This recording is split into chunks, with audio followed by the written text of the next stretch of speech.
काय तुमची प्रतिक्रिया? आज आपण जर शिक्षण समितीचा अर्थसंकल्प पाहिलात तर त्याच्यामध्ये ज्या संकल्पना राबवण्याचं ठरलंय हे शिवसेना उद्धव बाळासाहेब ठाकरे पक्षाचं जेव्हा सत्ता मुंबई महानगरपालिकेत होती अर्ध्या तर त्याच संकल्पना आहेत आणि म्हणून त्यात नवीन काय.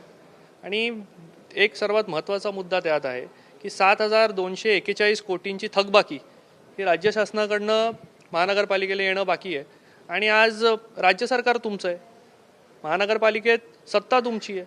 आमची सत्ता होती तेव्हा मान्य करत होतो आम्ही विरोधक असल्यामुळे आम्हाला देत नव्हतात. पण आज दोन्ही ठिकाणी तुमची सत्ता आहे आणि जर ते पैसे आले तर आमच्या सर्वसामान्य मुंबईकर विद्यार्थ्यांना त्याचा फायदा होणार आहे, त्यांच्या शिक्षणासाठी त्याचा फायदा होणार आहे. आणि म्हणून ते राज्य शासनाकडनं पाठपुरावा करून मुंबई महानगरपालिकेकडे ते पैसे आणण्याची जबाबदारी आताच्या सत्ताधाऱ्यांची. एकीकडे मुंबई महापालिकेच्या शाळांना C1 कॅटेगरी सांगून त्या पाडल्या जातात, पण आत्ताच माहिती समोर आली त्याच्या महापालिकेच्या 479 शाळा त्यातल्या फक्त 57 शाळांचं काम पूर्ण झालेलं या सगळ्या. आणि सर्वात महत्त्वाची गोष्ट आहे कारण आपण जर पाहिलं जर C1 कॅटेगरी आपण करून शाळा पाडत असाल तर त्यावेळेला तिथल्या शिकणाऱ्या विद्यार्थ्यांचं काय, त्याच्यासाठी तुम्ही काय उपाययोजना करणार आहात का, ही महत्त्वाची गोष्ट आहे. आणि आपण सगळ्यांनी त्यावरती पाठपुरावा करून ते सोडवलं गेलं पाहिजे. माहितीचा जाहीरनामा जाहीर झाला होता, त्याच्यामध्ये त्यांनी सांगितलं होतं की मुंबई महानगरपालिकेच्या शाळांमध्ये प्रत्येक शाळांमध्ये AI लायब्ररी आम्ही करू, परंतु मुंबई महानगरपालिकेच्या शिक्षणाच्या बजेटमध्ये AI साठी कुठेही उल्लेख नाही आणि एकही रुपयाची तरतूद नाही. याकडे कशा पद्धतीने? जेव्हा माननीय महापौरांची नियुक्ती झाली तेव्हा सभागृहातल्या भाषणांमध्ये त्यांनी AIचा उल्लेख केलेला. आणि आज जेव्हा आपण बजेट बघतो शिक्षण समितीचं तर AIचं प्रशिक्षण हे कुठेही आम्हाला बजेटमध्ये त्याची तरतूद झालेली दिसत नाही.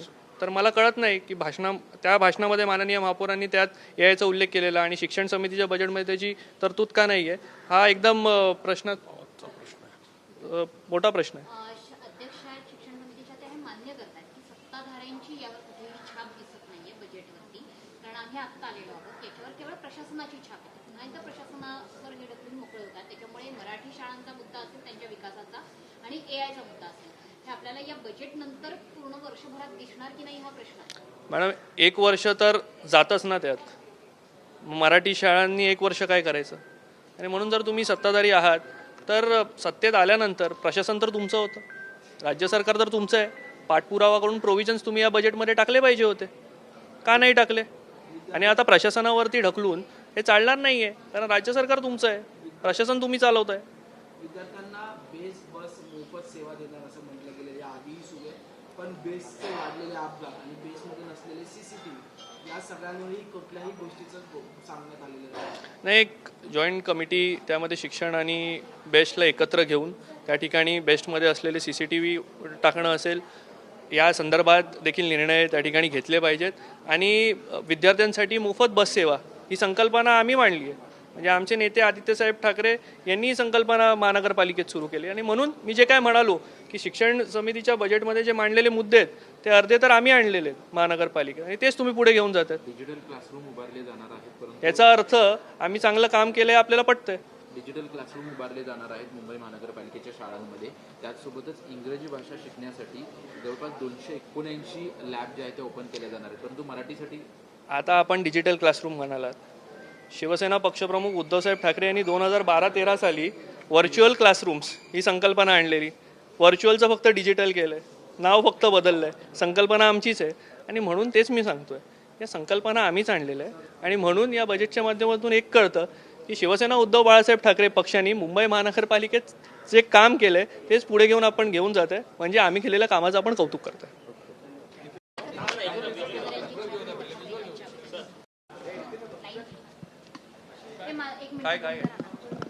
जर सत्ताधाऱ्यांची छाप नाही असं मान्य केलं जातं शिक्षण विभागाच्या अध्यक्षांकडनं आणि तुम्ही म्हणताय की आमच्या काळात म्हणजे ठाकरेंच्या काळातले सगळे प्रकल्प सगळ्या योजना आहेत, तर या बजेटवरती किंवा प्रशासनावरती अजूनही ठाकरेंची छाप आहे असं म्हणायचं नाही. असं आहे बघा, प्रशासन चालवतंय कोण, राज्य सरकार. राज्य सरकारमध्ये सत्ता कोणाची आहे, संकल्पना त्यांनी आमच्या घेतल्या आहेत. संकल्पना ज्या आम्ही इतकी वर्ष राबवत होतो, मग मुंबई पब्लिक स्कूल असेल, ICSE CBSE बोर्ड या मुंबई शहरामध्ये इंटरनॅशनल बोर्ड चालू करणं असेल, त्यामध्ये मराठी भाषा अनिवार्य करणं असेल, संगीत क्षेत्रामध्ये विविध कार्यक्रम घेणं असेल, चित्रकला स्पर्धा वंदनीय हिंदू हृदय सम्राट शिवसेना प्रमुख बाळासाहेब ठाकरे यांच्या नावाने जी सुरू केली आहे ती पण आम्ही केली आहे आणि या सगळ्या संकल्पना आम्ही सुरू केल्या आहेत. तेच आपण बजेटमध्ये त्या ठिकाणी नमूद केले आहेत आणि म्हणून ही आमच्या संकल्पना तुम्ही घेऊन ती बजेट बनवलं आहे. पण त्यामध्ये राज्य सरकार जे प्रशासन आमचं चालवत आहेत त्यांनी ते केलं आहे असं सत्ताधारी म्हणत आहेत.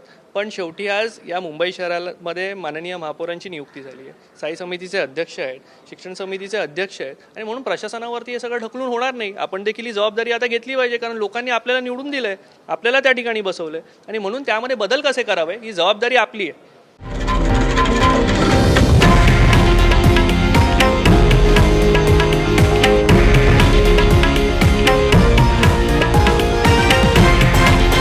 हे आहे देशातील नंबर 1 न्यूज नेटवर्क आणि आपण पाहत आहात TV9 मराठी, एकमेव.